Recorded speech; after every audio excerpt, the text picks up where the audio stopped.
Before time began, before the foundations of the earth were laid, there was only the Eternal One. And then, by the word of the Lord, the heavens and the earth came into being. He spoke, and it was.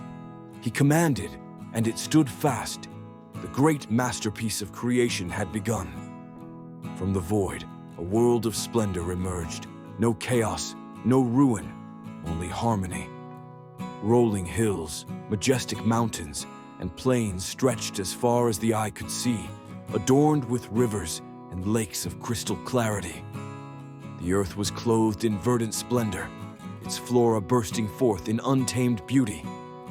The air, pure and refreshing, carried the fragrance of blossoms never before seen.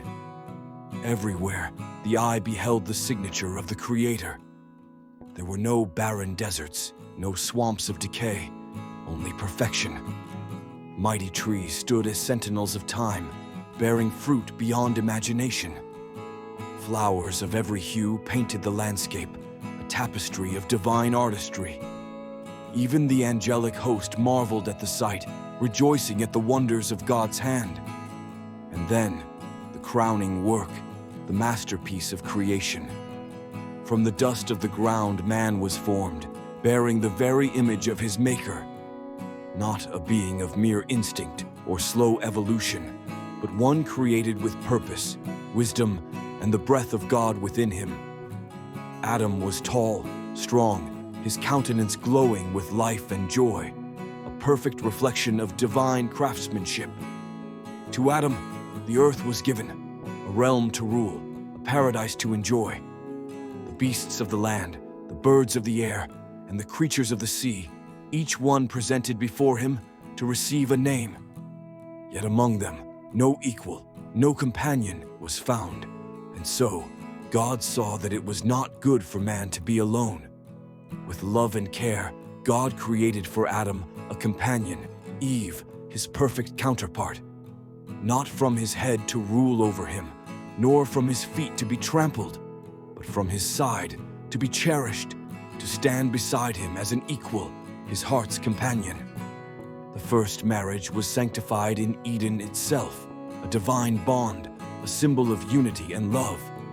And God, in his infinite love, prepared for them a home, a garden unlike any the world would ever see again. Trees bearing fruit of every kind, rivers of life flowing through the land, and at the very center, the tree of life, its golden fruit, a gift of immortality. Here, Adam and Eve found joy, their hearts lifted in praise to the Creator. And when all was completed, God looked upon his creation and saw that it was very good. On the seventh day, he rested, not from weariness, but as a seal of perfection, an invitation for man to pause, to remember, to worship. The Sabbath, a memorial of creation, a day of divine communion. But in this perfect world, there was still a choice, for love cannot exist without freedom. A single tree, placed within the garden, stood as a test of trust and obedience. The tree of knowledge of good and evil. A voice, clear and solemn, warned the holy pair. You may eat freely of every tree, but of this one you shall not eat, for in the day that you eat of it, you shall surely die. Not a threat, but a plea, a call to trust the one who had given them life. The world was set in motion, the future yet unwritten. Man and woman, bearers of God's image, guardians of creation, were given the greatest gift, life itself, and with it, the power to choose. Though the story of Eden would take a fateful turn, the Creator's love would not fade. In the beauty of nature, in the rhythm of time, in the longing of the human heart, his voice still calls, remember, return, and rejoice. For the same hands that shaped the world still hold it in love, waiting for the day when all will be made new again.